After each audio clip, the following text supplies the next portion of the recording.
I've been living a double life for 10 years, Travis said, leaning back in his chair with an unsettling grin. 2 wives, 2 families. I pulled it off pretty well, huh?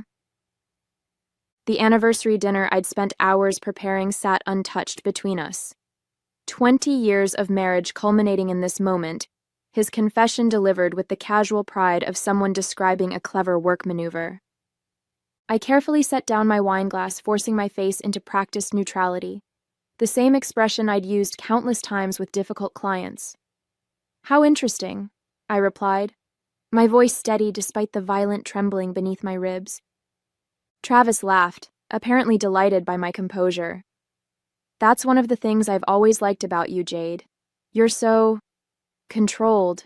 Caroline would be throwing plates by now. Caroline. My husband's other wife had a name. I'm Jade Wilson, 47 years old, a public relations consultant who built my reputation on managing crises for others. The irony wasn't lost on me as I faced the collapse of my carefully constructed life in Wilmington. For 20 years, I'd wanted a simple but substantive marriage, mutual respect, comfortable companionship, and the quiet dignity of growing old together. Now I realized I'd been married to a fiction, a character Travis had been playing while his real life unfolded elsewhere.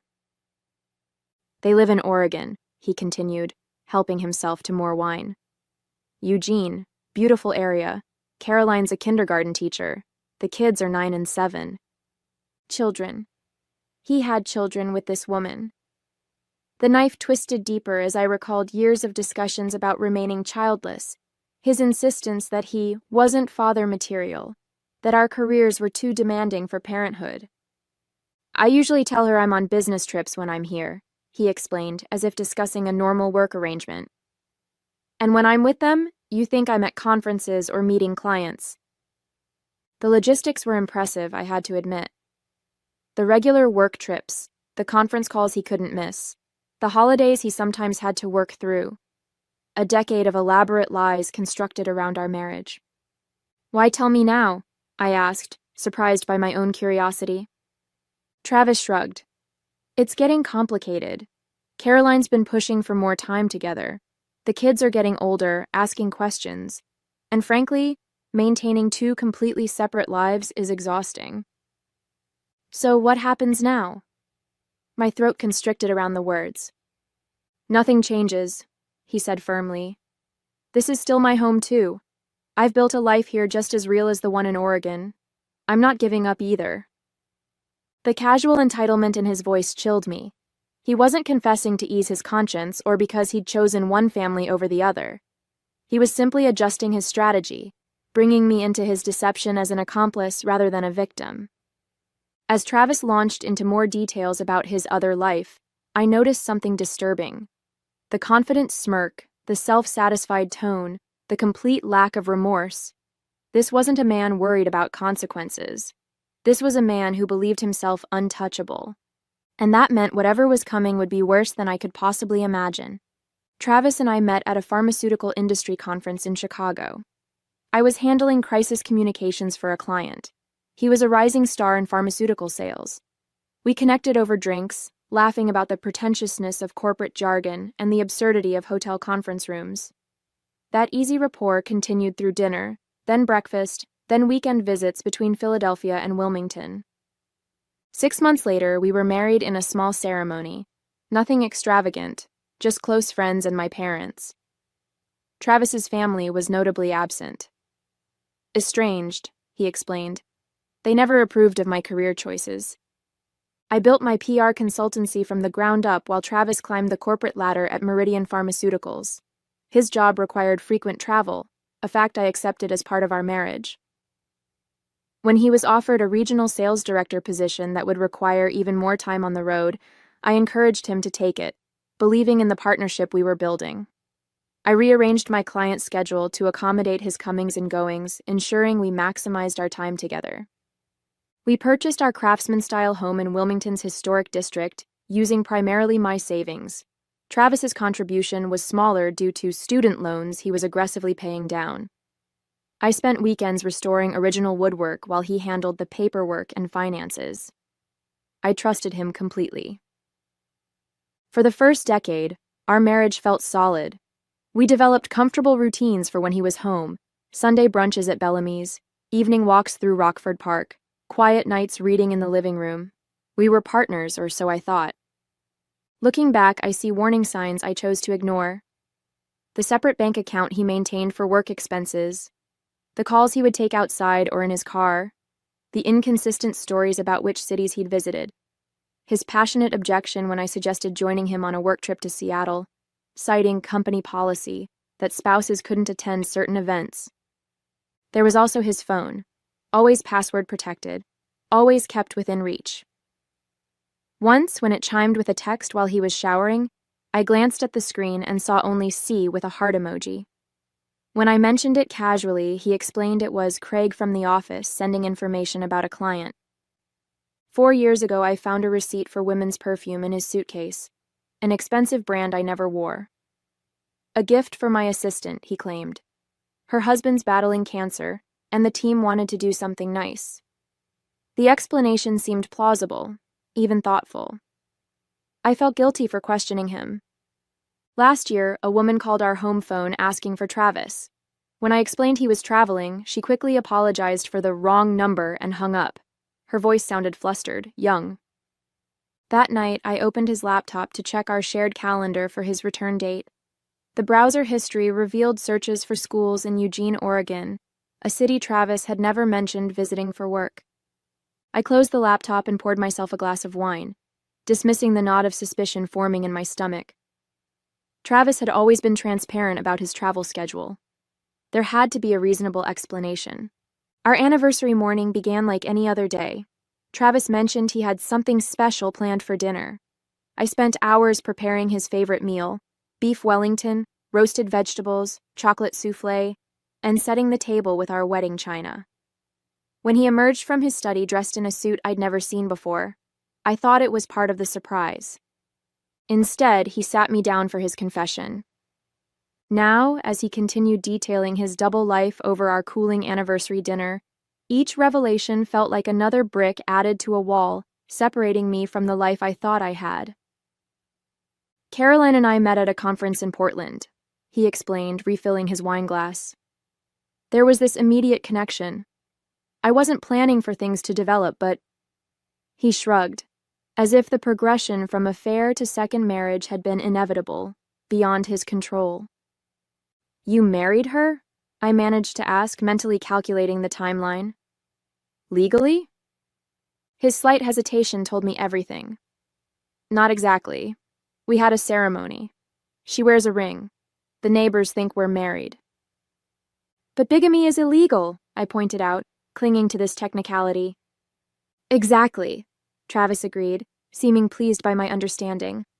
Which is why it's better for everyone if we maintain the status quo. You and I are legally married. Caroline and I have what she believes is a marriage. Everyone gets what they need. And what about what I need? My voice remained calm despite the anger building inside me. Did you consider that I might need a husband who isn't living a lie? Travis's expression hardened slightly. I've given you a good life, Jade. Financial security, a beautiful home, regular companionship. He gestured around our dining room as if the physical trappings of our marriage were adequate compensation for his betrayal. Half of your companionship, I corrected. Don't be dramatic. I've always been there when it mattered. His dismissive tone suggested this was a minor detail, not worth dwelling on. Besides, our arrangement has benefits. You've had freedom to build your career without the demands of children, without a husband underfoot all the time. The calculated nature of his deception suddenly became clear. This wasn't a man who had slipped into a double life through weakness or poor choices. This was deliberate architecture. 2 separate lives designed and maintained with precision. I need time to process this, I said, standing up from the table. Of course, Travis responded magnanimously. Take all the time you need. I'll sleep in the guest room tonight. He glanced at his watch. I should call Caroline before it gets too late. She thinks I'm at a conference in Chicago. The casual shift from dropping his bombshell to maintaining his lie with a phone call left me speechless. I retreated to our bedroom, my bedroom now, and sat on the edge of the bed, listening to his muffled voice down the hall. His tone was warm, affectionate, punctuated by gentle laughter. He was speaking to his family, I realized. His real family. Morning found me still awake, thoughts circling like vultures. Travis appeared at breakfast freshly showered, dressed for work as if nothing had changed. "I've been thinking," he said, pouring coffee. "We should take a trip. Reconnect. I know this is a lot to absorb." I stared at him, this stranger wearing my husband's face. "You're still planning to maintain both relationships?" "It's worked for 10 years," he replied pragmatically. "We just need to establish some new parameters." In that moment, watching him butter toast with methodical precision, a terrible clarity washed over me. Travis wasn't seeking forgiveness or understanding. He was simply adjusting his strategy, bringing me into his conspiracy to make his deception more convenient. And he expected me to comply. That evening, I approached Travis in his makeshift office, formerly our shared home office, where he was working on his laptop. "We need to talk about what happens next," I said, standing in the doorway. He glanced up, offering a practiced smile. "I was hoping you'd come around. Sit down." I remained standing. "I want you to leave." His smile faltered, then reasserted itself. "Jade, be reasonable. This is my home too." "Is it? Because it seems like you have another home, with your other family." Travis sighed, adopting the patient tone he used when explaining complex concepts to clients. "I've invested just as much in this house as you have." An outright lie. My savings had purchased the property, my income had paid off most of the mortgage, and my hands had restored much of its historic character. "I want a divorce," I continued, my voice steady. "I've already spoken to an attorney." The flash of anger in his eyes was quickly masked. "That would be a mistake," he said calmly. "Think about the complications, the division of assets, the public embarrassment when people learn the details." His thinly veiled threat was clear. "Fight me, and I'll make sure everyone knows how easily you were fooled." "I'm prepared for that," I replied, though the thought of my clients and friends discovering Travis's deception made my stomach clench. He leaned back, studying me with clinical detachment. "You know, I never took you for vindictive. I thought you'd understand the practicality of the situation." "Practicality?" I echoed in disbelief. "Yes, practicality," he repeated firmly. "Some marriages involve affairs, some involve separate bedrooms, some involve other compromises. Ours involves separate locations and responsibilities. The underlying structure isn't that different." His ability to rationalize his betrayal was astounding. According to Travis's warped logic, maintaining two separate families was just another form of marriage arrangement. "And what about Caroline?" I challenged. "Does she know about this practical arrangement?" A flicker of discomfort crossed his face. "Caroline doesn't need to know everything. She's happy with what we have." "So your solution is to continue lying to her while expecting me to accept knowing?" He shrugged. "Everyone gets what they need. She gets the traditional family life she wants. You get your independence and career. I maintain connections to both worlds." "And what about integrity? Honesty? Commitment?" "Those are social constructs," he countered dismissively. "Arbitrary boundaries that don't reflect the complexity of human relationships." I stared at the stranger before me, wondering how I'd missed the fundamental emptiness at his core. Travis wasn't just a liar. He was a man without moral boundaries, capable of justifying any behavior that served his desires. "I want you out of this house by the end of the week," I said. His expression hardened. "That's not happening, Jade. Let me be clear. I'm not leaving. This house is as much mine as yours. If you want to end our marriage, we'll sell it and split the proceeds." The thought of losing my home, the space I'd lovingly restored with my own hands, felt like another violation. Travis knew exactly how much this house meant to me. "You should also know," he continued, his voice deceptively gentle, "that I've taken precautions. I've documented some of your more creative accounting practices with certain clients. Nothing illegal, of course, but potentially embarrassing if they became public. My blood ran cold. He was referring to occasions when I'd helped clients manage sensitive communications during crises, all within ethical boundaries, but easily mischaracterized to damage my professional reputation. "Are you threatening me?" I asked, already knowing the answer. "I'm suggesting we find a mutually beneficial solution instead of a mutually assured destruction," he replied smoothly. "I'll be staying in Eugene until next Tuesday. That gives you time to reconsider your position." He turned back to his laptop, dismissing me from what had once been our shared space. I retreated to the bedroom, mind racing with implications. Travis wasn't just refusing to leave, he was actively threatening my livelihood if I pursued divorce. That night, I pulled out my laptop and began searching for divorce attorneys specializing in complex cases. As I scrolled through search results, an email notification appeared. Travis had booked a flight to Eugene for the following morning. He would be gone for 5 days. 5 days to figure out my next move. After Travis left for Eugene, I met with Eleanor Voss, a divorce attorney known for handling high-profile cases with discretion. Her office was understated but elegant, much like the woman herself. "Bigamy is both a civil and criminal matter," Eleanor explained after I shared Travis's confession. "Even if he's not legally married to this Caroline, he's committed fraud against both of you. He's threatening to damage my professional reputation if I pursue divorce," I added. Eleanor's expression hardened. "Blackmail on top of everything else. Your husband has been busy. What are my options?" "Document everything. We need evidence of the double life, the threats, any financial impropriety. Given what you've told me about the house purchase and mortgage payments, we should forensically examine your finances." I spent the next 2 days gathering documents, downloading bank statements, and compiling a comprehensive record of our marriage. What I discovered was worse than I'd imagined.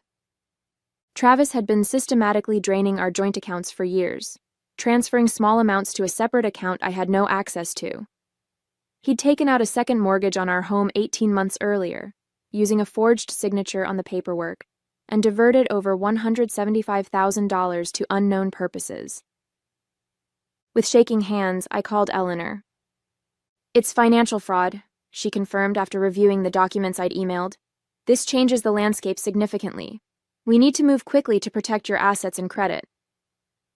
Following her advice, I froze our joint accounts, reported the fraudulent mortgage to the bank, and placed a fraud alert with credit bureaus. But my deepest shock came that evening when I found a hidden compartment in Travis's desk containing multiple identification documents, driver's licenses, credit cards, even a passport, all bearing his photo, but different names. "This isn't just about a second family," I told Eleanor during our emergency meeting the next day.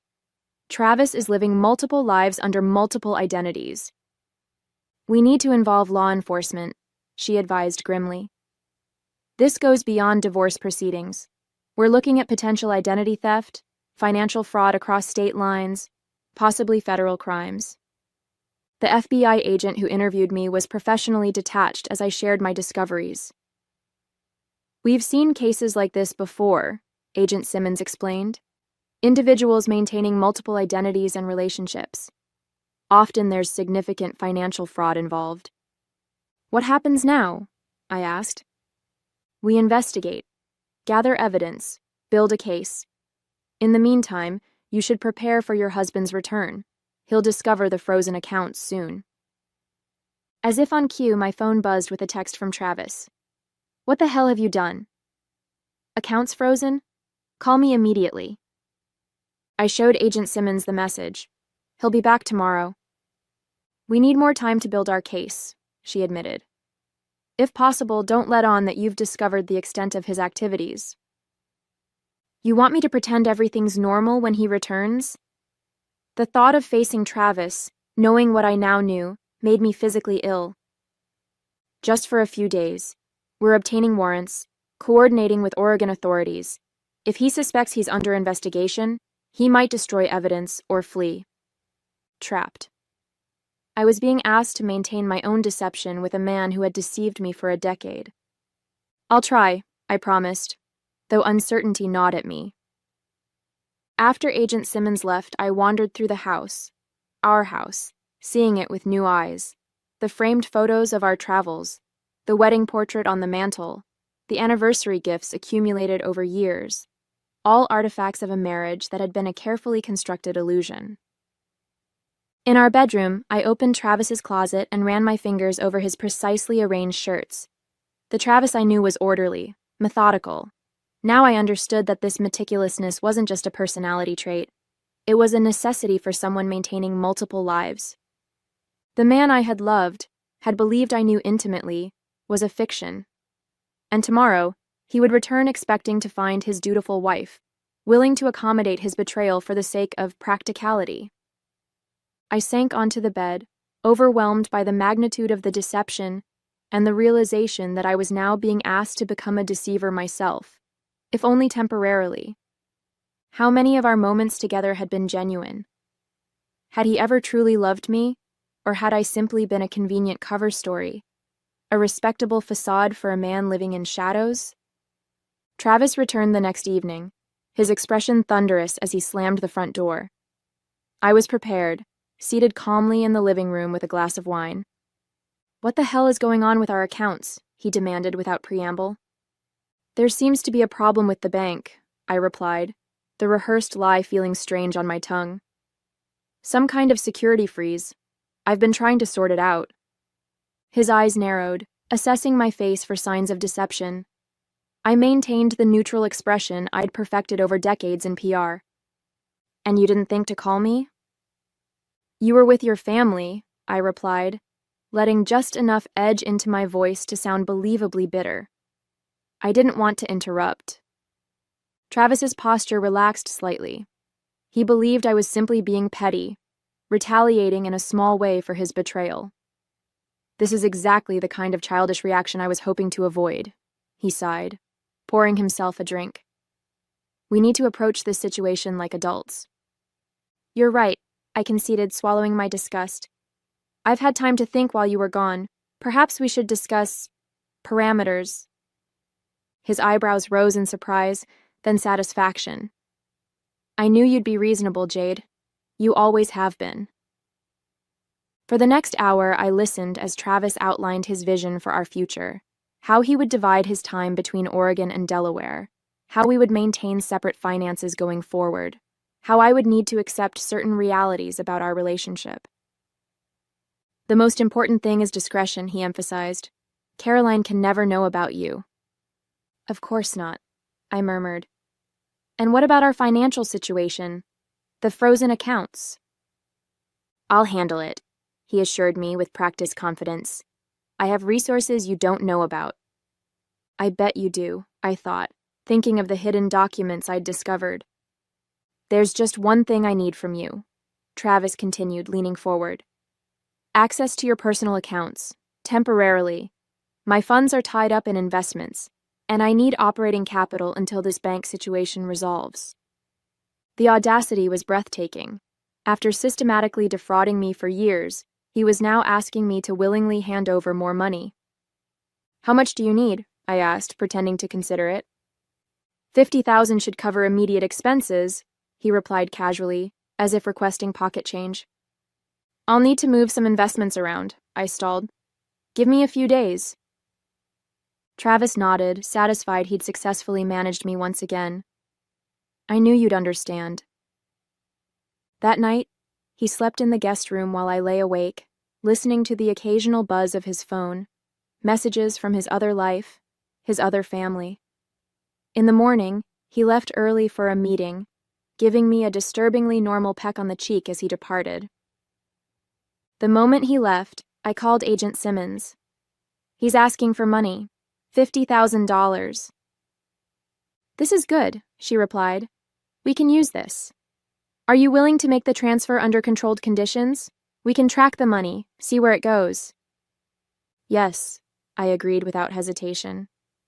"What do I need to do?"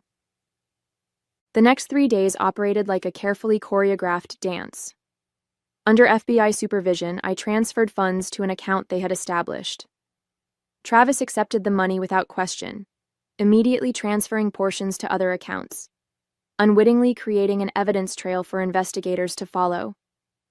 Each evening, I maintained my act of reluctant acceptance as Travis continued refining his vision for our bizarre arrangement. Each morning, I reported his activities to Agent Simmons. Everything was proceeding according to plan until the fourth day, when I returned home to find Travis in my home office, my laptop open before him. "Interesting reading," he said coldly, turning the screen toward me. Displayed was my email exchange with Eleanor Voss, outlining our divorce strategy and the evidence we'd gathered. My stomach dropped. I'd been so careful to cover my tracks, but had forgotten about the automatic sync between my phone and laptop. One oversight had unraveled everything. "So this is how you respond to my honesty?" Travis asked, his voice dangerously quiet. "By plotting behind my back?" "Travis, Save it."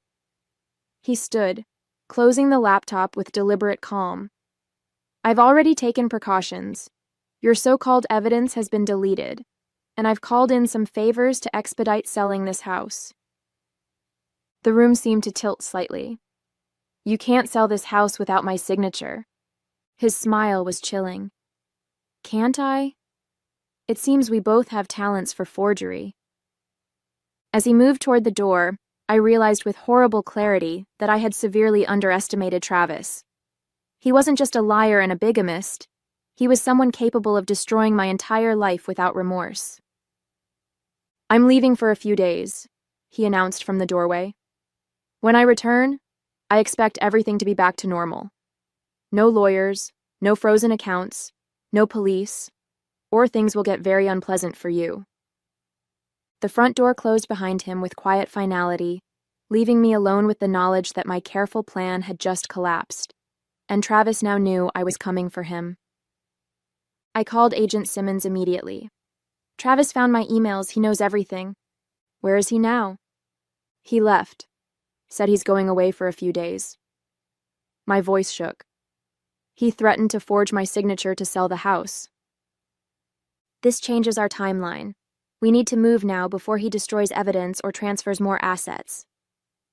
Within an hour, federal agents were searching our house, documenting the hidden compartments in Travis's desk, collecting his laptop and financial records. Similar actions were taking place simultaneously in Eugene, where agents had located the home Travis shared with Caroline. Agent Simmons showed me photographs of Travis entering a bank's safe deposit box facility 30 minutes after leaving our house. "We believe this is where he keeps his alternate identification documents. We're securing a warrant now." That evening, as I sat in my kitchen surrounded by the detritus of the FBI search, my phone rang with an unfamiliar number. "Is this Jade Wilson?" A woman's voice, tentative and strained. "Yes, who's calling?" "My name is Caroline Phillips. I think we're married to the same man." My heart lurched. "Caroline." "Yes. I'm sorry you're learning about this like this." A choked laugh. "The FBI searched my house today. They showed me pictures of you, of your marriage certificate. 10 years of my life, just lies." "I only learned about it a week ago," I offered, unsure what comfort I could possibly provide to this stranger who was also my husband's victim. "They're saying Thomas, Travis, whatever his name really is, they're saying he has other families, not just us." The revelation didn't surprise me as much as it should have. "How many?" "They've identified 4 so far, in different states, with different names." Her voice broke. "Who is he? Who did we marry?" Before I could answer, Agent Simmons arrived at my door, her expression triumphant. "We've got him. Travis, or should I say, Jonathan Wells, was just arrested trying to board a flight to Zurich with falsified documents." As she showed me his booking photograph, I felt a strange sense of vindication mingled with grief. The man I'd built my life around wasn't just a liar. He was a phantom. The evidence mounted with breathtaking speed once authorities began connecting the dots between Travis's multiple identities. Beyond Caroline and me, investigators discovered relationships with women in Minnesota and Arizona, each believing she was his only wife, each with a different version of my husband living in her home. The scope of his deception was staggering. Travis, whose real name turned out to be Michael Chambers, had maintained these separate lives for over a decade, crafting distinct personalities for each relationship. With me, he was Travis Wilson, ambitious pharmaceutical executive, pragmatic and precise. With Caroline, he was Thomas Phillips, devoted father, middle school science teacher. The other identities revealed similar chameleon-like adaptations. His financial crimes were equally elaborate.